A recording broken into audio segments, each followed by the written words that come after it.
Yesu aza kuba agendana n'abigishwa be, abona umutini arangije arawegera, awushakaho imbuto arazibura, arangije arawuhindukira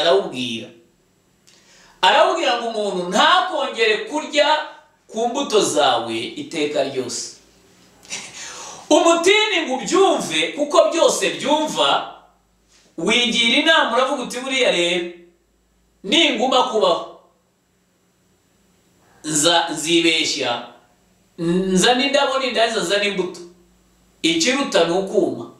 Bukeye bagarutse barahaciye basanga umutini wumye, ariko Yesu azi kubwira umutini, abwira igiti.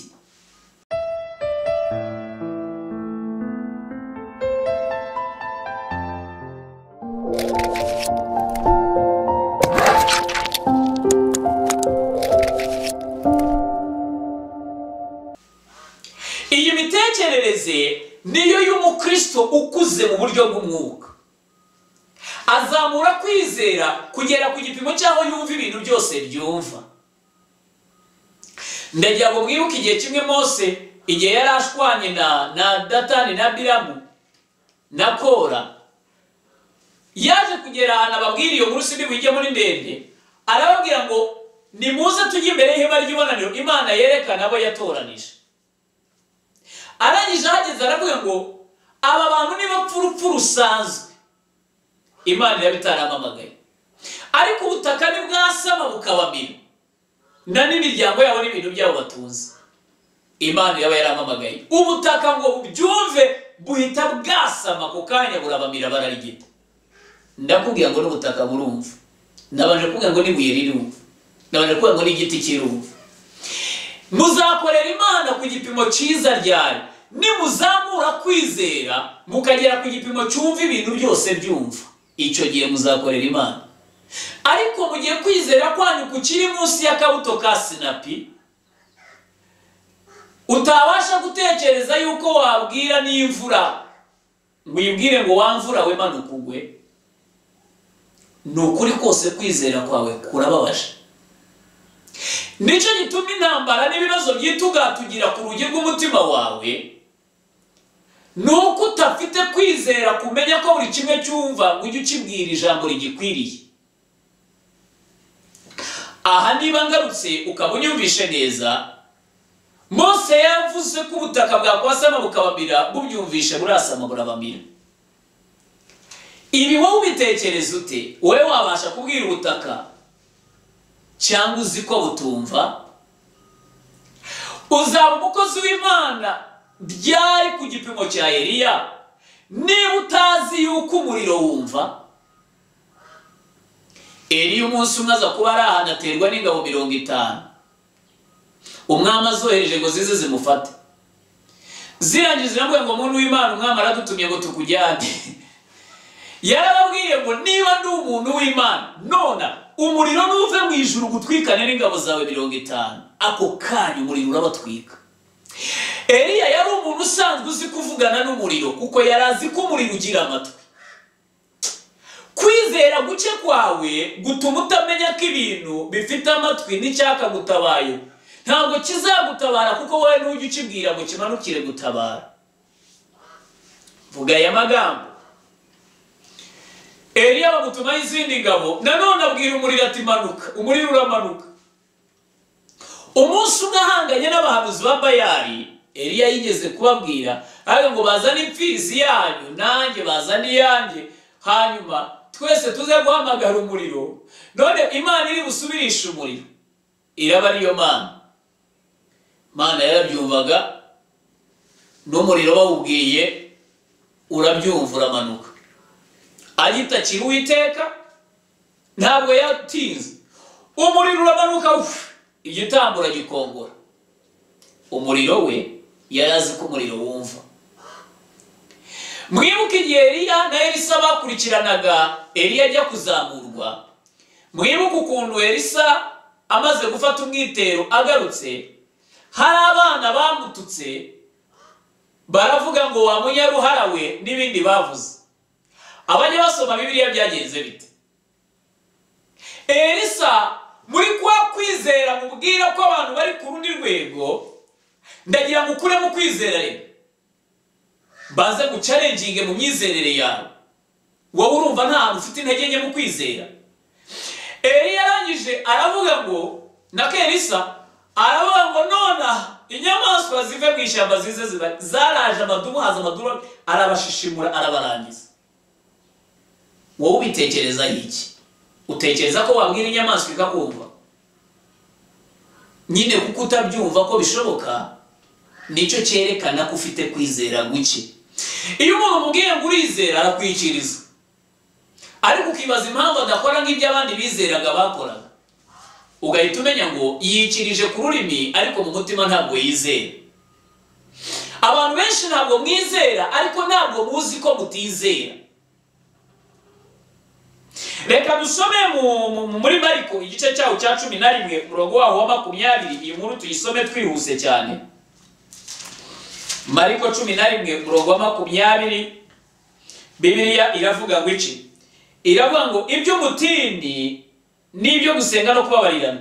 Bukeye bwaho mu gitondo kare bakigenda babona wa mutini wumye uhereye mu mizi. Petero yibutse ibyawo aramubwira, yabwiraga Yesu, aramubwira ati mwigisha, dore wa mutini wavumye wumye. Yesu arabasubiza ati mwizere Imana.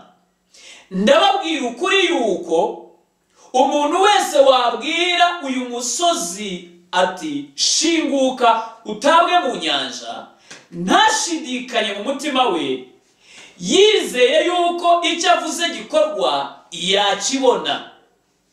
Nicyo gitumye mbabwira nti ibyo musaba byose mubishizeho mu mutima, mwizere yuko mubihawe kandi muzabibona. Haleluya. Iki cyanditswe kivuze ijambo rikomeye. Yesu arabasubiza ati nimwizere Imana. Mu yandi magambo, nimumenya icyo Yesu avuze ngo mwizere Imana, aravuga ngo umuntu wese wabwira uyu musozi ati shinguka utabwe mu nyanja, umusozi washinguka wahava kandi watabwa mu nyanja. Yesu icyo gihe abereka, iyo dusobanura muvuga ko imisozi ari ibibazo, nanjye ndemeranya namwe, ariko icyo gihe Yesu icyo yaberekaga umusozi w'ubutaka, ntabwo yaberekaga umusozi w'ikibazo.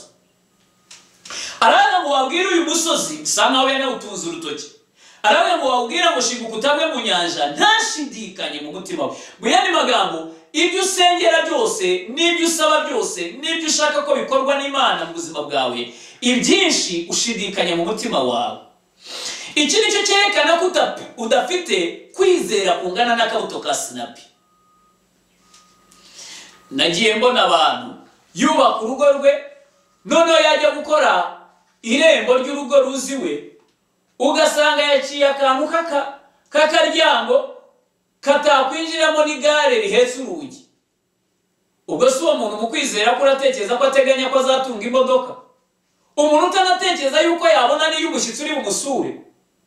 Noneho umuntu akazarinda asaza nta modoka, abantu bakagira ngo Imana niyo itaramuhaye umugisha. Si Imana itaraguhaye umugisha, ahubwo wagize kwizera guke. Niba wubaka urugo rwawe wateguye n'irembo rishobora gucamo n'imodoka, maze Imana none iyo nta nzira waciye yacamo imodoka izi iwawe, Imana yarwaye indwara ki ku buryo yaguha imodoka utateguriye inzira? Banza wubaka irembo ry'iwawe ku gipimo cyaho ryacamo n'imodoka, hanyuma noneho urebe ko Imana izarinda yemera ko usaza itaguhaye imodoka. Ariko kuko bipfira mu kwizera, wubaka akaryango kasa nk'ako guseseramo, nawe ubwawe udakwirwamo neza, bikaba nka ya nzira ifunganye uca mu byigana, hanyuma ugategereza imodoka zandi usaza utayibonye ice he. Bipfira mu kwizera. Yesu avuga ngo wabwire umusozi uti shinguka utabwe mu nyanja, ntushidikanye mu mutima, wizeye ko icyo uvuze gikorwa, ngo byakorwa kandi wabibona. Ngo nicyo gituma mbabwira ni ibyo musaba byose mubishyizeho umutima, mwizere yuko mubihawe kandi muzabibona. Aha rero ndimo ndakurayo ingingo zikomeye cyane zerekana ko ibintu byose bipfira mu kwizera. iyo ndwara wazamuye kwizera ukayibwira uti wa ndwara we mu izina rya Yesu kira, iyo ndwara yakira wizeye ntushidikanye. None se abantu mujya musanga ngo babasengere murarwaye, mutekereza iyo usuzumye neza ubona yakoresheje iki? Hari umuti aba yaguhaye? Bibiliya ngo tuzarambika ibiganza ku barwayi bakire. Igituma turambika ibiganza ku barwayi ntibakire rimwe na rimwe nuko tutizeye, cyangwa turambike ibiganza nawe atizeye. Ariko iyo usanze umukozi w'Imana ugapfukama akakurambika ibiganza, umva neza uko abigenza. Abwira indwara ngo wa ndwara we ndagutegetse muvemo mu izina rya Yesu. Dufite ubuhamya bwinshi bw'abantu benshi bakize indwara nyinshi, bamwe baramugaye, abandi bari barwaye indwara, barwaye ibibare hanyuma birarigita, turasenga biragenda, ibibyimba birarigita. Dusengeye abantu batandukanye Imana ibakiza, bari abasazi barakize, dufite abari bararwaye paralize barakize, dufite ubuhamya bukomeye butandukanye. Ariko byose byakozwe mu buhe buryo? Ni ukubwira ikibazo ngo kihave. Ntabwo ari ukubwira Imana ngo Mana hano hari ibibazo noneho ngo tuyibwire ibibazo kandi yaraduhaye ubutwari. Yesu yaravuze ngo dore mbahaye imfunguzo z'ubwami bwo mu ijuru, icyo muzafungura mu isi no mu ijuru kizagifunguwe, icyo muzahambira mu isi no mu ijuru cyagihambiriwe. Tuzi gukoresha urwo rufunguzo. Niba utazi gukoresha urwo rufunguzo, niyo mpamvu nawe hari ibintu byanze guhambuka, byanze kuguha inzira imbere yawe, nuko wahawe urufunguzo ariko utazi gukoresha urufunguzo. Mvuga ayo magambo ndajya mubwire ngo turafungura bigafunguka. Waba ubyizera waba utabyizera ntabwo bibibuza gukora. Dusengeye ingumba zirabyara, dufite abana bamwe babyaye bakanabatwitirira mu mazina, nyamara Imana niyo yakoze igitangaza, ahubwo umuntu byamurenga akajya kumwita izina ryawe. Ndimo kuvuga ibi ngibi ndajya mubwire ngo ibyo byose bikorwa ni turambika umuntu ibiganza tukabwira dayimoni kwizera ikaza kuvamo ikagenda. Icyo gihe umuntu agasoza akize kubera ko usenga yamenye ko dayimoni yumva. Rero mbere yuko uzagera imbere yo gusengera ndajya ngo nawe ubwawe ubanze umenye yuko dayimoni zumva, nuyibwira izagenda. Banza umenye ko indwara yumva, nuyibwira izagenda. Ese muzaba abakozi b'Imana mwicare mu ijuru ry'abagabo babwiraga umuriro ngo umanuka ukamanuka, wewe warananiwe no kubwira igicurane ngo kihave? Uzicara mu ijuru rimwe n'abagabo babwiraga mu butaka bwasame bumire bukasama, hanyuma wewe warananiwe no kubwira umusonga ngo have? Kwizera kwawe utekereza ko kuri ku kihe gipimo? Ushobora kuba uri mu kiburamwaka mu buryo bwo kwizera, mu kinyoni. Ariko ndakubwira ko ibintu byose nanone bikura no kwizera kwawe gukure. Mvuga ayo magambo Yesu arababwira ngo wabwire uyu musozi, ariko akaba bibabwira we yari amaze kubwira igiti cy'umutini. Yesu uvugana n'igiti akabwira igiti, ubwiye yaba wowe udashaka ko icyo giti kizongera kwera, ndabizi wari buhuruza umuhoro cyangwa ishoka ukagitema. Ariko Yesu nta mwanya wo kuvunika, bafite kwizera ntabwo bavunwa n'ibyo. Jya gutira ishoka ngwino utemye igiti. Yesu no, umuntu ntazongeye kurya imbuto zawe iteka ryose. Ako kanya igiti kiratangira kiruma kugira ngo hatazagira wongera kurya imbuto. Baravuga. Ese waba uri umwana w'Imana? Imana nawe ugiye gusenga uravuga ngo data wa twese. Imana yacu ikoresha ururimi, ijambo iravuga. Hagaciro ururimi rwawe, hagaciro amagambo ava mu kanwa kawe. Ikibica nuko mwuzuyemo amagambo atari Imana yamanjwe, none ijambo ry'Imana ribura inzira. Ariko niba muri mwebwe no mu kanwa kanyu hacamo ijambo ry'Imana, mugatoza ururimi rwanyu kuvuga ibizima, Imana izaha ubutwara ururimi rwanyu ruzarema. Kimwe mu bintu bibi bigira ingaruka mu buzima bw'abantu nuko abantu bagiye bakoresha nabi ururimi rwabo ku buzima bwabo. Ntabwo bazi kurema ejo hazaza habo, ntabwo bazi kwatura, kandi ibintu byose abantu bagiye bivugaho byababayeho. ni nayo mpamvu nujya kwita umwana wawe izina ntuzamwite amazina mabi. Nzi umuntu wise umwana we ngo ni Gisiga, ariko icyakubwira ibyo uwo mwana akora. Abandi babise ba Gisiribobo, abandi babise bakibwa, ukabona umwana yaranze abikibwa koko. Kubera iki? Ururimi rurarema, rufite imbaraga. Numenye kwatuza akanwa kawe amagambo mazima y'ubuzima bwawe n'ejo hazaza hawe uzaharema. Bibiliya ivuga ngo iki? Yayicyongereza banga imbaraga z'urupfu nizo kubaho cyangwa z'ubuzima zose ziri ku rurimi rwawe. Iyo utarakura mu buryo bwo kwizera ntabwo ubyumva. Niba uzabyara byature. Reka mbabwire abantu benshi bafite kwizera ko bapfiriyemo, kubaboreyemo kubera ko batakwatuye. Nagahinda kugira kwizera ntiwatura ibyo wizera. Ariko niba hari ibyo wizera, atura ibyo wizera, nizo mbaraga zo gukora. Kwizera kose ufite muri wowe utatuye ntabwo kuzakora. Imana yizeraga ku isi yabaho ariko irabyatura. Imana yemeraga kandi yizeraga ko amazi yatandukana n'ubutaka irabyatura. Imana yarabonaga ko umucyo n'umwijima biraho bivangavanze ariko izi ko bishobora kuvanguka irabyatura, iravuga ngo umucyo n'umwijima bitandukane. Mvugana nawe ndavuga ngo ibyo wizera n'ubyatura bizaba, ariko nutabyatura uzapfana kwizera kw'ibyo wizeye. Abakristo benshi bari mu rusengero ukabagira ngo uwizeye, urizera ko Imana ariko urizera bose bariyikiriza, ariko umutima ni umenya bizera baribo. Benshi rero ntabwo mwizera.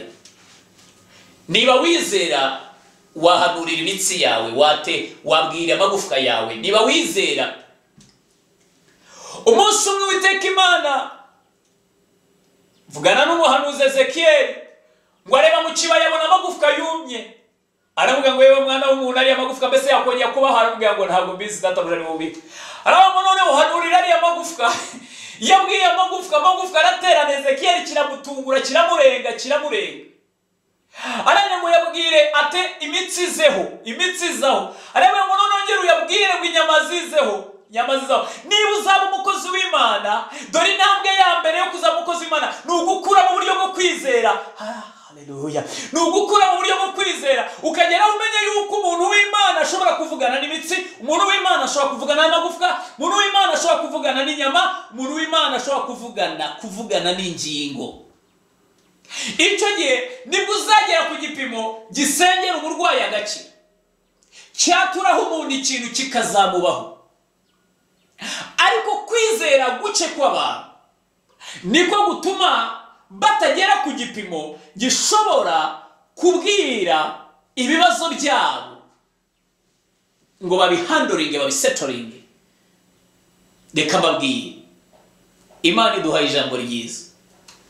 Haleluya.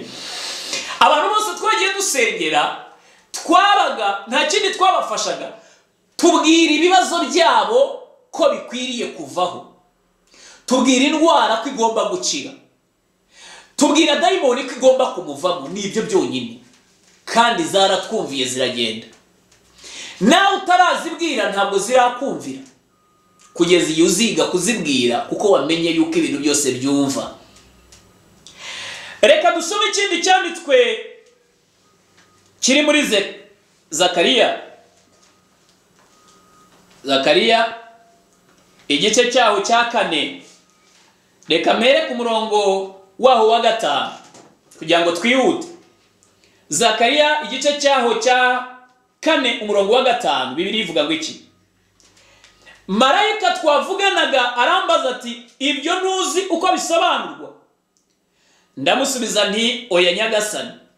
Aransubiza ati ijambo Uwiteka atumye kuri Zerubabeli ngiri ati si kubw'amaboko yawe, si kubw'amaboko kandi si kubw'imbaraga, ahubwo ni kubw'umwuka wanjye, ni ku Uwiteka Nyiringabo avuga. Wa musozi munini we wiyita iki imbere ya Zerubabeli? Uzaba ikibaya. Reka tugarukire aho ngaho. Iri jambo ryumvishamo iki? Marayika bavuganaga yavuganaga aravuga ngo ibyo ntabwo uzi ko bisobanura, ndamusubiza noya. Zerubabeli arasubiza ngo oya. Aravuga ngo oya nyagasani, ijambo Uwiteka andumye kuri Zerubabeli ngira ati si kubw'amaboko yawe, si kubw'imbaraga, ahubwo ni kubw'umwuka wanjye. Bisobanura ngo ibintu byose bikorwa ntabwo bikorwa kubw'imbaraga zacu, ntabwo bikorwa kubw'ubwenge bwacu, si uko tuba twabishizemo tekinike, ahubwo ni kubw'umwuka w'Imana. Icyambere umwuka wera arahari. None yarangije marayika ahindukirana umusozi wari imbere ya Zerubabeli. Mu yandi magambo, mutega amatwi icyo nshaka kwigisha. Zerubabeli yari afite umusozi imbere ye munini, n'ijuru ribireba ko umusozi ari munini. Ubundi cyari gikwiriye gukorwa n'iki? Nuko Zerubabeli yari bumenye iri hame ndimo kukwigisha ryuko ibintu byose byumva. Yarangiza Zerubabeli akabwira umusozi ati wa musozi we hinduka ikibaya. Ariko kubera ko Zerubabeli yari umuntu afite kwizera nka kwa kundi kwawe, ntabwo yigeze abyumva yuko yabwira umusozi ngo umusozi ushinguke utabwe mu nyanja, cyangwa ngo umusozi uhaguruke umuve imbere, cyangwa ngo umusozi uhinduke ikibaya. Noneho marayika hatabariye ahageze, yasanze nta byinshi byo kuvugana na Zerubabeli, ahubwo marayika uzi kwizera kw'Imana no kwizera kwa Kristo no kwizera gukwiriye abana b'Imana, marayika ahindukirana umusozi. Ntiyavugana na Zerubabeli ngo avuge ngo Zerubabeli ngo uyu musozi tugiye kuwukuraho, ngo uyu musozi tugiye ahindukirana umusozi. Murongo wa 7 aravuga ngo wa musozi we munini we, wa musozi munini we wiyita iki? Atangira kuvugana n'umusozi. Wiyita iki? Mu ijuru bazi kuvugana n'imisozi, iyaba mu isi mwigaga kuvugana n'imisozi. Mu ijuru bazi kuvugana n'ibibazo, iyaba mu isi mwigaga kuvugana n'ibibazo. Mu ijuru bazi kuvugana, yewe haleluya, bazi kuvugana n'intambara, iyaba mu isi mwamenyaga kuvugana n'intambara. Umunsi umwe Yesu ndafashijwe. Yesu umunsi umwe azagenda, yarari mu bwato ari kumwe n'abigishwa be. Noneho ngo aragenda mu bwato, hasi yaritse ngo yararyamye arasinzira. Umuyaga ubaturuka imbere, umuraburaza, umuyaga uraza. Umva neza, ibintu byose bifite amatwi inshuti yanjye. Kwizera kwawe aha niho kwapfiriye, ariko nihanganira ngubwire uburyo ibintu byose bifite amatwi. Yesu ba Petero bajya mu kudaha amazi aho kubwira amazi. Ba Petero bajya kurwana n'umuyaga, bafata bya bindi biba biri ku bwato bituma imiyaga, bakirana no gufata ibyo, bakirana no kudaha amazi. Ibyo nibyo mwese mukirana nabyo. Ariko babonye bikomeye kudaha amazi bibananiye, baragenda barirukanka. Petero abwira Yesu ati wowe uraho uraryamye, turimo turapfa turashize, wowe wisinziririye. Yesu arahaguruka. Ahageze n'iki yakoze? Niba warasomye Bibiliya, yabaneze kwizera kwabo. Arangije arababwira ngo nzagezahe kubana n'abantu bafite kwizera guke. Ngo arangije ahindukira, arambura ukuboko, acyaha umuyaga n'umuraba, inyanja iratuza. Inyanja imaze gutuza, ba Petero ngo barumirwa, baravuga ngo uyu ni muntu ki? Ngo mbese umuyaga n'inyanja nabyo biramwumvira. Yesu yabarushije iki? Yabarushije kumenya ko umuyaga ufite amatwi, yabarushije kumenya ko inyanja ifite amatwi, yabarushije kumenya ko imiraba ifite amatwi. Arangije ntabwo yiriwe akirana, amazi yarakirimo kwisuka mu bwato. Ndagira ngo nkubwire ijambo rikomeye. Iyo Yesu aba nkawe, nawe yari bujye gufata ibase cyangwa ibindi bintu badahishaga, nawe akabafasha kudaha amazi, akarwana n'amazi. Ariko Yesu abwira amazi ntadaha amazi. Yesu abwira umuyaga ntabwo akirana nawe. Yesu azi ko bifite amatwi byumva. Ese nawe uri umwana w'Imana, iga kuvuga nk'abana b'Imana. Vugana n'ibibazo byawe, bihandoringe mu butware twahawe. Adamu ubutware ku isi, Satani arazara abashukashuka muri Edeni igihe bagwaga batakaza ubutware.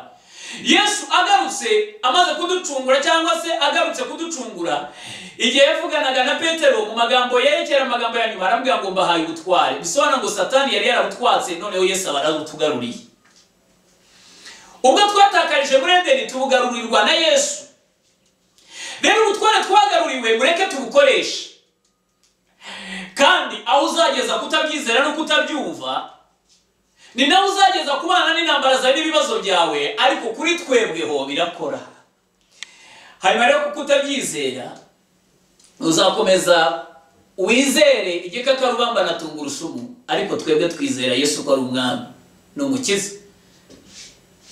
Rero mvuga aya magambo reka nzanire ijambo. Umurongo wa karindwi wavuze ngo nuko marayika abwira wa musozi aravuga ngo wa musozi munini we wiyita iki imbere ya Zerubabeli, uzaba ikibaya, ngo azana n'ibuye risumba yandi.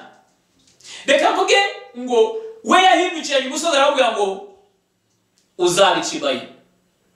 Ese nawe wiga kubwira umusozi? Niba wumva umusozi biri mu isi y'umwuka ari ikibazo cyawe n'intambara zawe, ntabwo byanze.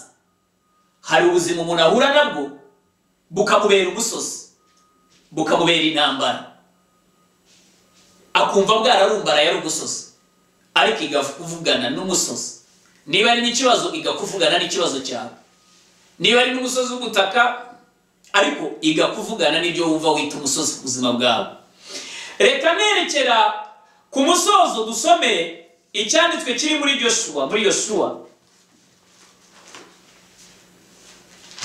Yosuwa igice cyawo cya 10 umurongo waho wa 12.